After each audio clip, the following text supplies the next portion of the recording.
Hai geng, sebentar lagi kita akan merayakan Hari Raya Natal bagi kamu semua yang merayakan ya.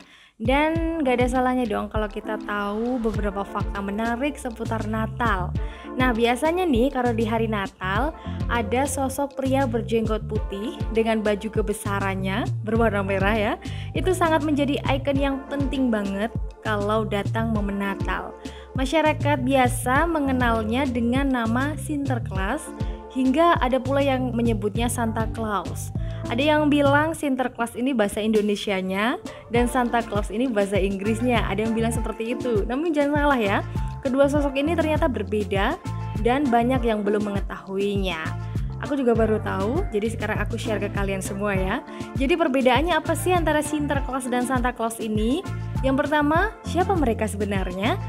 Kalau Sinterklas, dia adalah Santo Nicholas, seorang uskup Myra di Asia Minor atau Asia Kecil pada paruh pertama abad keempat. Sosok Santo Nicholas ini dipandang sebagai santo pelindung bagi anak-anak. Nah, kalau untuk Santa Claus, dia adalah karakter yang dibuat-buat berdasarkan Sinterklas dan Father Christmas. Jadi Sinterklas memulai debutnya di dunia baru tak lama setelah penjajahan Belanda di Amerika. Itu dia untuk siapa mereka. Nah, kalau apa yang mereka lakukan? Kalau Sinterklas ini, di pertengahan November, Sinterklas tiba di Belanda dengan kapal uap. Konon nih, selama 2 minggu sebelum ulang tahunnya pada 6 Desember, Sinterklas mengendarai kuda putih melintasi atap pada malam hari. Selain itu, ia juga mendengarkan melalui cerobong asap kepada anak-anak yang baik, serta meninggalkan hadiah dan permen di sepatu mereka. Kemudian pada tanggal 5 Desember, malam sebelum ulang tahunnya, Sinterklas mengadakan Pakjesavond. Ini bahasa Belanda ya, sebuah tradisi membagikan hadiah. Pada malam itu Sinterklas mengetuk pintu semua orang untuk memberikan hadiah kepada anak-anak. Nah, kalau Santa Claus, 24 Desember adalah malam Sinterklas pergi dari atap ke atap. Kemudian masuk ke bawah cerobong asap untuk memberikan hadiah kepada anak-anak yang baik.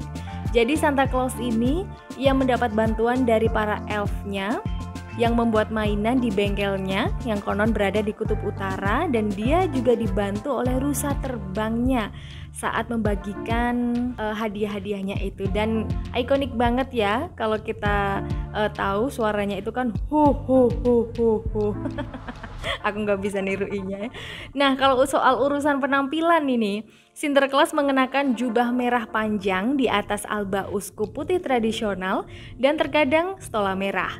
Dia juga memakai mitra merah dan cincin ruby sambil memegang tongkat gembala berwarna emas dengan atasannya yang melengkung. Selain itu, Sinterklas biasanya digambarkan naik kuda putih. Sementara itu, kalau Santa Claus dia berpakaian baju berwarna merah dengan jenggot putih yang tebal dan memakai ikat pinggang hitam yang tebal pula. Ia juga menggunakan sepatu boot yang kokoh dan karungnya yang menggembung. Konon nih isinya adalah hadiah-hadiah itu tadi. Kemudian Santa Claus biasanya digambarkan keretanya itu ditarik oleh 9 rusa yang terbang. Di sini termasuk yang bernama Rudolf yang berhidung merah katanya.